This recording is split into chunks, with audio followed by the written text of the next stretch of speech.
অবশেষে তেজের আকুল ডাকে মৃত্যুর মুখ থেকে বেঁচে ফিরল সুধা। হ্যাঁ বন্ধুরা, আমরা এমনটাই দেখতে পাবো শুভ বিবাহ ধারাবাহিকের আগামী পর্বগুলোতে। ইশিকার দেওয়া বিষ মেশানো কোল্ড ড্রিঙ্কস খেয়ে সুধা ভীষণ অসুস্থ হয়ে পড়ে। সুধাকে তড়িঘড়ি করে হসপিটালে নিয়ে যায় তেজ। ডক্টর জানায় সুধার শরীরে অনেকটাই বিষক্রিয়া হয়েছে, সুধার অবস্থা খুবই ক্রিটিক্যাল। এরপর তেজ ইশিকার কাছ থেকে জানতে পারে ইশিকাই সুধাকে বিষ খাইয়ে মৃত্যুর মুখে ঠেলে দিয়েছে। তেজ প্রচণ্ড খেপে যায় ইশিকার উপর, আর তরি তো তার মায়ের জন্য অস্থির হয়ে ওঠে। তেজ তরিকে বলে, তোমার মায়ের কোনো ক্ষতি আমি হতে দেব না। তেজ তরিকে নিজের হাতে খাইয়ে দেয়। এরপর তরির মুখে সুধার সাথে কাটানো সুন্দর মুহূর্তগুলোর কথা শুনে তেজ বেশ বুঝতে পারে ওই রুক্মিণী আসলে তার সুধা। এরপর ঝিনুক এসে সুধার এই অবস্থার জন্য তেজকেই দোষারোপ করতে থাকে। এরপর ডক্টর এসে জানায় পেশেন্টের কন্ডিশন খুবই খারাপ, ঘোরের মধ্যে তেজের নাম করছে বারবার। তা শুনে তেজ অস্থির হয়ে ছুটে যায় সুধার কেবিনে।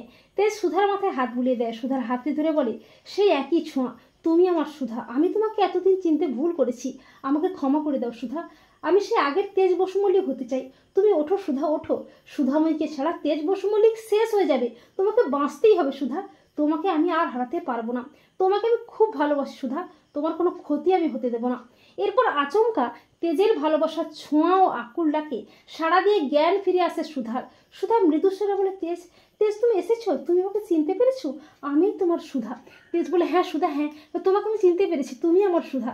তো বন্ধুরা, তোমরাও এটাই চাও তো যে অবশেষে তেজের আকুল ডাকে মৃত্যুর মুখ থেকে যেন বেঁচে ফিরে সুধা? কমেন্ট করে এক্ষুনি জানিয়ে দাও তোমাদের মতামতটি।